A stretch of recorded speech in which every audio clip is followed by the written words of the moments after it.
where you need to start reading things. And as a loan officer, that I encourage everybody to read the stuff. The first thing that happens sometimes, and you copy this? Yes. That would help. If you're a loan officer and someone calls you and says, hey, we got your loan approved. Oh, that's great. Yeah, we'll take care of it. So you want them to email you or to give you a copy of this approval so you can look at it to make sure there's no unsurmountable conditions. So what I tell people is I email this to them, and a lot of people go, oh my God, so what's that little stuff? It's like, are you sure I'm approved? So what I tell them is, I say most of the conditions are escrow, title, and compliance related, okay? Here's what we need from you, okay? Now they've got a copy of this. So then what I do is I list the number and I'll list what they're looking for. So for example, the first one is number 9, compliance validation. Missing the SSA 89 form. That's a form that they send to Social Security to verify your Social Security number. Okay? Must be wet signed. And remember that a lot of people are doing DocuSign and things like that. That's all fine and good. There are still some forms that have got to be wet signed. And that's one of them. Okay? The other one's the 4506T they send to the IRS. They will not take DocuSign signatures. So I have to get an SSA 89 form. So why do they need that? Some lenders just need it on all files. Some lenders will use it if there's some question about the borrower's Social Security number, but they want to have it. ECOA form and the California Fair Lending, we have those forms. Some lenders want their forms signed, and that's fine. So I don't have to get that to them. Down at the bottom there is compliance team to review and sign off. So that's a pretty easy condition. So all I do is I say, hey, here's a couple of forms I need you to sign and scan back to me. Easy, okay? Number 37, bank transaction history showing EMD, the earnest money deposit, has been taken out of the account. Now, here's what happens. So when I do when we get bank statements, we always need the 2 most current months of bank statements. Now some banks are kind of weird on the dates they have. For practicality, let's say that I had 8/1 to 8/31. 31 month days in August, and I also had 9/1 to 9/30, let's say. Okay, those are the 2 months bank statements I had when I submitted the file, because we weren't to the end of October yet, so they didn't have the October statement. So you can see that this was written. I got this approval on the 8th of October. So let's just say that on 10/1, these people wrote a $15,000 check to escrow as an earnest money deposit. So anytime you buy a piece of property, the real estate agent is going to ask you for a check, an earnest money deposit check. 500, 5,000, 10,000, whatever. For some reason, listing agents like to have more money in escrow because they think that obligates the buyers more, which is really not true, but they think that's going to help them out. So they want proof that this money came out of their account. Now, first of all, you have to make sure that these bank statements support that money, which it did. Turns out they got a big check for $14,000. They live in Mojave, right on the border of Brea. And the house that they were in used to be in county land, okay? And they bought their water right from Cal Domestic Water Company in Weaver. So not too long ago, they got incorporated into the city of Mojave. It's one street. They got incorporated into the city of Mojave, and they went on Mojave City Water. So the Cal Domestic bought their water rights back from them and gave them like $14,000. So we had to get a copy of the check and a letter of explanation explaining what that was. They want to make sure it's not a loan. So this money, we verified they had enough in there to do this, okay? So now the money, we have to show the money actually came out of their account. Maybe they got a loan for it. Maybe they got a gift that we didn't tell them about. We have to make sure that money came out of their account. So it says bank transaction history. So a lot of times, when we got the approval, the August statement wasn't available. So what I have to tell people is I need you to get a printout from your bank from the ending of the last statement till the date it shows this was drawn out of your account, deducted from your account, okay? That proves that the money came out of your account, not from someplace else, okay? So it's kind of a pain in the neck, but they all want it. So sometimes people will say, well, how do you do that? How do I get a transaction history? Well, obviously for all the young people, it's easy. For the older people, sometimes it's an issue. Sometimes you have to go down to the bank and asking for an actual printout. Can you give me a printout from this date to that date? And it has to have some kind of identifying account number on it or a name. So if they just go down and get a printout with no account number on it, they won't take that. It's got to have, you know, a partial account number that matches this or the name or something. So we have to verify that came out of your account. That's fairly easy. 25, letter of explanation, LOE. Inquiries with SYNCB/JCPenney on 5/19. Yes. How stupid is that? You know, they got a pennies card, right? And it actually shows up on the credit report. But we still have to have them write a letter of explanation saying, I applied for a JCPenney's credit card and it shows up on my credit report. Now, a lot of times what I'll do is I'll write the letters for them. So I know what to write, and then I'll email them to them to sign them. Obviously, you want them to see what I'm writing, but then email them to them to make sure that they sign it. So, gotta apply for a credit card with JCPenney's, receive the credit card, it shows up on my credit report. They also want a letter of explanation for address variations. So it's either on the credit report or, I told you before, lenders now are like Dick Tracy. They check everything. If you own a company, they'll check to see who owns it and how much you own. If you're self-employed, they'll look for websites and things. I'll tell you about the guy that had a medical delivery company called Cali Connect, who did a loan for, and they found out that he delivered marijuana. Okay, and that killed that loan. We had to go, instead of getting a nice Fannie Mae Freddie Mac loan at 4.5%, we had to get a 6.25% hard money loan because it's legal in California. It's not legal federally. You cannot get a federally backed loan if you are in the marijuana business. So they check everything. So I told them, I said, letter of explanation regarding these addresses. Just a quick 1 or 2 line statement saying when you lived there and then saying you never had any ownership in it. It's real easy. So the letter came back, because I don't know when he lived there, I can do the letter explanation. Comes back saying, well, my husband lived there from such and such and such and such until he was divorced. Don't want to hear that. Okay? Because that means if he's divorced, that means they'll ask for divorce papers and see if he has the child support. Okay? If you're married, as long as it doesn't show up on your credit report, there's no way for them to know that. All right? So I wrote the letter. Said the exact same thing that they said, only I took out the divorce part. I scanned it back to them and I said, hey, just want to do editing here. I want to take out the divorce part. Can you re-sign the letter and send it back? And they did. All right? That was easy. 24. Final HUD-1 evidencing the disposition and net proceeds via the sale of the property at Shady Crest Lane in La Habra. So that's the house they were selling to get the money to buy the new house. They want verification that it closed. All right?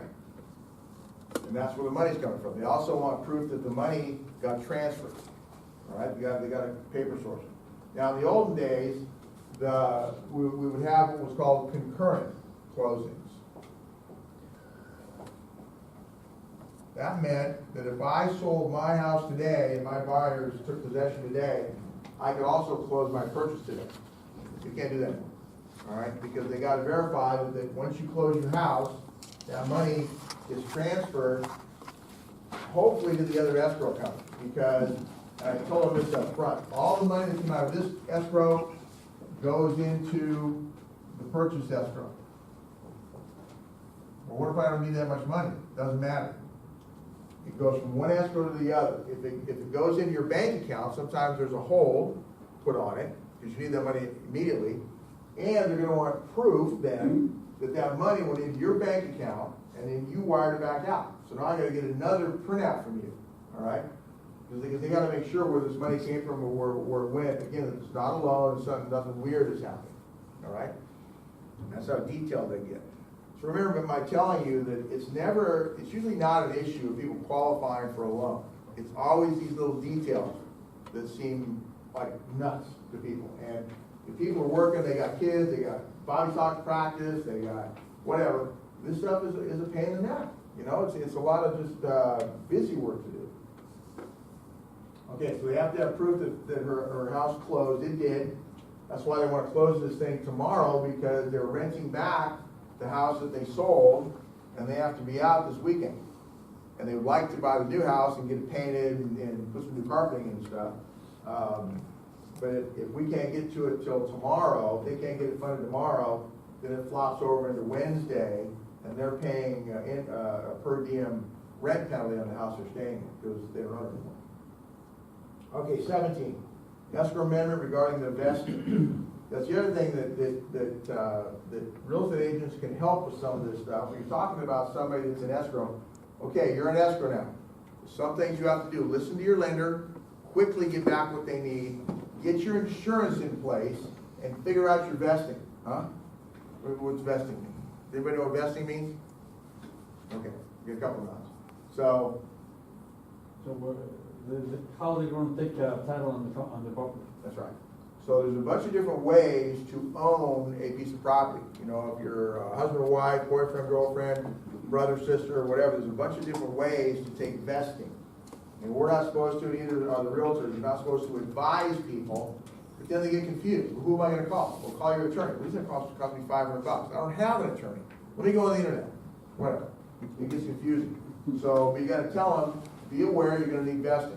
So when they get their escrow paperwork, there will be a vesting worksheet in there. How do you want to take vesting? And inevitably, they'll say, well, you call your mom, I'll call my mom and dad, well, let's figure it out. We'll go on the internet, and then they forget about it. So it gets all the way down to the end, and we call escrow and we say, we need the vesting. You know, we're trying to get the CD out and get the docs rolling, where's the vesting? Oh, the borrowers haven't returned either paperwork yet. So we don't know what the vesting is. Oh, we don't have insurance either. They just start scrambling around.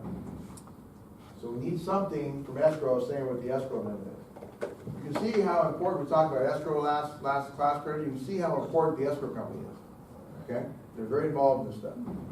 So 21, first half taxes for 2018 and 19 must be paid. Why is that? Because they're due November 1st. Okay? No. Verify on LE, loan estimate, or closing disclosure. So it has to be on the closing disclosure, and we have to get the information from escrow that the first half taxes have to be paid. And there's usually going to be a credit to the buyer from the seller on that. So it has to show on the closing disclosure. Again, that's something that escrow does. 38, title supplement to reflect 2018-19 property tax. So apparently it was not on the title report that the taxes were due or open or something. So escrow has to call the title company and take care of that. That's not something we do, but it's a condition we have to follow up on. Okay? 40, purchase contract. Complete listing firm details on page 10. Sellers, you see all these, look at all the names on there. Libby Ann, Winwins, Warren Robert Everhart, Beverly Jean Everhart. They'll have to sign on all pages and addendums. Well, they got that from the title report. Apparently 2 of those people are dead. Okay? So they have to get something from the title company saying they're deceased, and they have to get other people to sign on it. The purchase contract and the escrow instructions are a contract between buyer and seller. So whoever owns the property and is buying the property has to sign all this stuff. And again, most of this stuff should have been handled a long time ago by escrow, but the escrow company has not been real stellar, unfortunately. Initial 1003, they want the demographic information for the addendum, race, sex, and all that kind of stuff we got to put on there. Missing how the application was taken for the co-borrower. We always want to take an application by phone. If you take it face to face, then that means I have to, if you don't want to put on there what ethnicity and if you're male or female or something, then I have to put it on there based on visual inspection. So if I put on there by phone, that gets me off the hook. I'll do that sometimes where we'll be zipping down the application, it'll go, comes to U.S. citizen, yes. Turns out people are Canadian, and that pisses them off. You know, well, do you have a green card? Yeah. Well, why can't we say you're a citizen? No, I'm a resident alien. All right, give me a copy of your green card. You have to do the application over again. 16, hazard insurance with a premium amount. There we go. Okay, they need the evidence of insurance. Didn't have it. So our job, when we get this, is typically, sometimes the processors will do it, sometimes the reps will do it. How do you guys do it in your company? Do you get the conditions, or does your processor do it? Okay. Sometimes the processors will do it. The processors definitely work with escrow and title on stuff. I like to talk to my borrower. Okay, if I have my processor do it, she doesn't have much of a history with my borrowers. I do. So a lot of times my processor will call or order a condition, and they'll call her and go, well, why do I need this? Why do I have to have something, print out from my bank? I don't think I need to do that. Whereas if I ask for it and they call me, I can tell them. There's a reason for everything, okay? It's not always that clear, you may not agree with it, but there is a reason for everything, and there's very little pushback. Every once in a while you get somebody that likes to push back and argue on everything. I don't want to do that. I don't want to give you my most current pay stub. I don't want to give you that. Gotta have it. You know, so it's a little better coming from me than it is from the processor. Once in a blue moon, doesn't happen very often, but once in a blue moon, I'll have to call the real estate agent. And I'll say, hey, I just talked to Jeremy over there, and he doesn't want to give me the most current pay stub, and he's kind of pushing back on some of these conditions. You gotta have it. Okay, and if you try to give people an out, like say, you know what, okay, I know you're upset. Let me talk to the rep, and let me see if I can get that waived. You can't get away. It's not going to happen. All right. So all I'm giving the guy is false hope. So, and remember, in most cases, you're not their friend, you're not their family member, you're their loan officer. So that's my job. In a nice way. It doesn't make any sense to get mad at people. Maybe they've had a bad day. Maybe they're arguing with their spouse. Maybe their kid just got in trouble at school. Who knows? But sometimes people get cranky about stuff. And it is what it is. Sometimes you'll call and ask for stuff, and you can tell they're getting upset, and you'll say, you know what, how about let's talk tomorrow. You know, let's just take tonight. I know you're upset about something, and it's 5:30 at night. They've been working all day. How about you digest this, and we'll talk tomorrow. Okay, fine. Now, a lot of times, what you want them to do is if they call a real estate agent, and they say, hey, that Scott guy's asking me for all this stuff, and I think it's overkill, and I'm not going to give anything. If the realtor says, yeah, you're right, he's an idiot, you know, you shouldn't need to give him all that stuff, that just gives him more fuel fire, right? What we want the real estate agent to say is, look, Scott's really good at what he's doing. He's been doing this a long time. If he's asking for it, then you got to have it. You know, I mean, ask him questions about it. Is there anything else you can give him? But work with him. Because we're going to have to do it to close the loan. There's no way around it. Okay? All right, so that's the prior doc conditions. Now, sometimes we did a pretty good job of processing this file on purpose, and there's not a whole lot we need from the borrower. Okay? Sometimes I let us get a loan approval so the borrower can see what we need. Instead of them arguing with me about something like this, I can say, oh, there it is.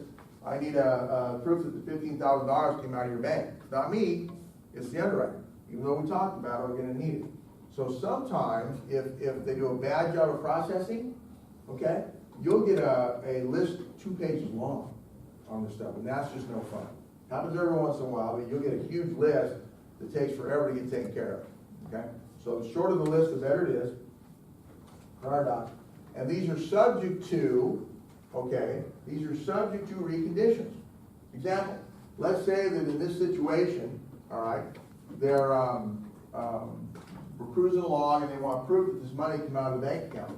Well, let's say on 10/1, okay, there was a deposit for $20,000.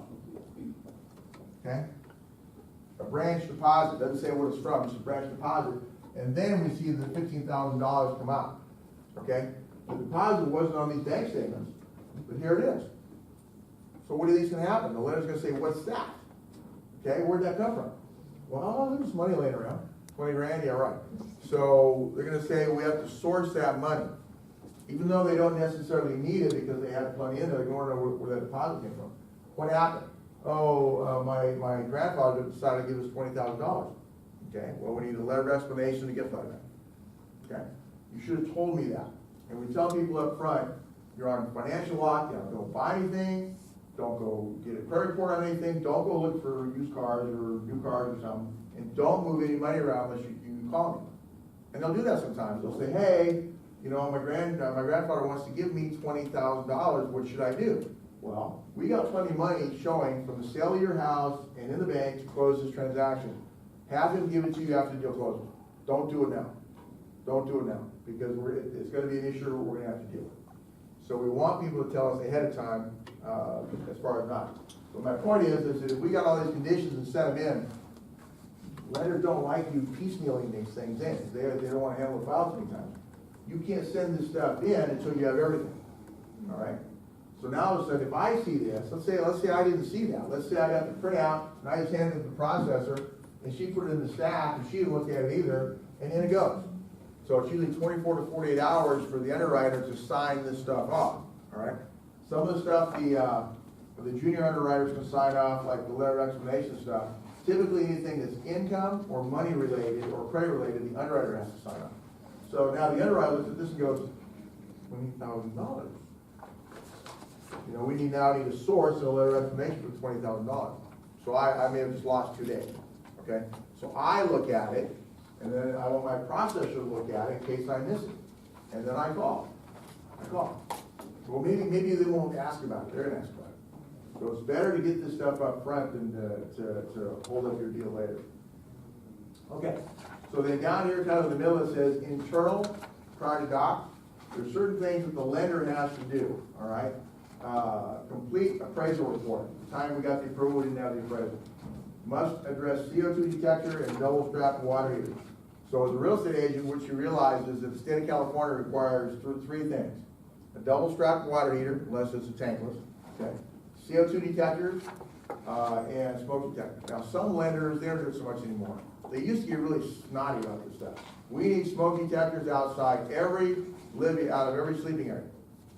And we need a CO2 detector on each floor. Now, as long as you got them, they'll take a picture of them and you're usually okay, all right? And I tell every real estate agent you should have a couple of these in your car at all times. 2 or 3 smoke detectors and a couple of CO2 detectors. They're fairly cheap down at Home Depot, and you just plug them in, okay?